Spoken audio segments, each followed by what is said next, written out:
April 20th, BP's Deepwater Horizon oil rig exploded in the Gulf of Mexico. It's one of America's biggest environmental disasters and the largest oil slick in the Gulf since 1979.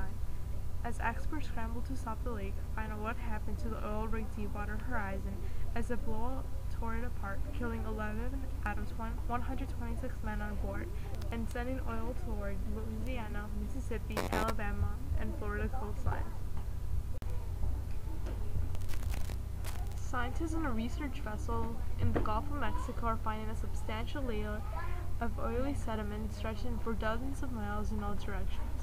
Their discovery suggests that a lot of oil from the Deepwater Horizon didn't simply evaporate or dissipate into the water. It has settled to the seafloor. The research vessel Oceanus sailed on August 21st on a mission to figure out what happened to the more than 4 million barrels of oil that gushed into the water. Scientists on a research vessel in the Gulf of Mexico are finding a substantial layer of oily sediment stretching for dozens of miles in all directions. Their discovery suggests that a lot of oil from the Deepwater Horizon didn't simply evaporate or dissipate into the water. It has settled to the seafloor. The research vessel Oceanus sailed on August 21st on a mission to figure out what happened to the more than 4 billion barrels of oil that gushed into the water. In the Louisiana marsh, oil-coated pelicans flap their wings in a futile attempt to dry them. A shore bird repeatedly dunks its face in a puddle, unable to wash it off. Lines of dead jellyfish float in the Gulf, traces of oil visible in their keel bells.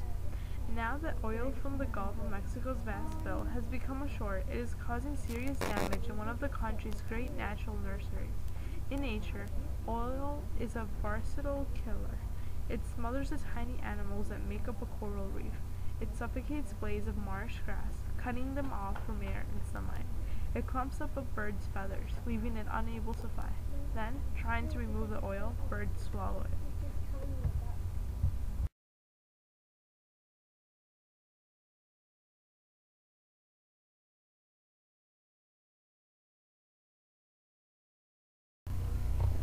The fisherman says that the oil spill occurred at the worst possible time of year.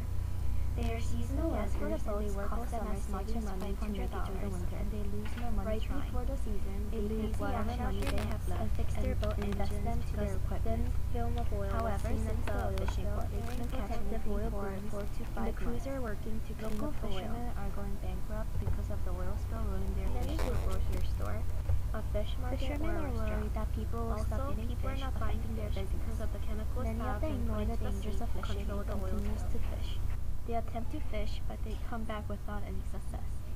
The gas for the boats cost them as much as $500, and they lose no money trying. A Louisiana fisherman thinks that if the oil spill occurred in August or September, they would have a bit of money to hold them off until it worked out. Fishermen had to wash out their nets and fix their boat engines because thin film of oil was seen at the fishing port.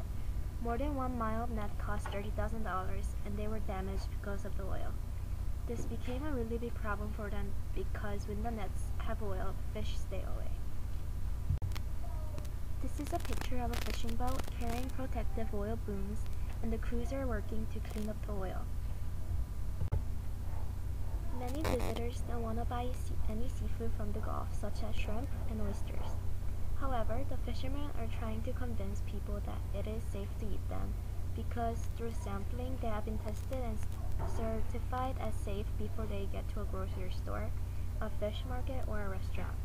Also, people are not buying fish because of the chemicals that have been put into the sea to control the oil spill.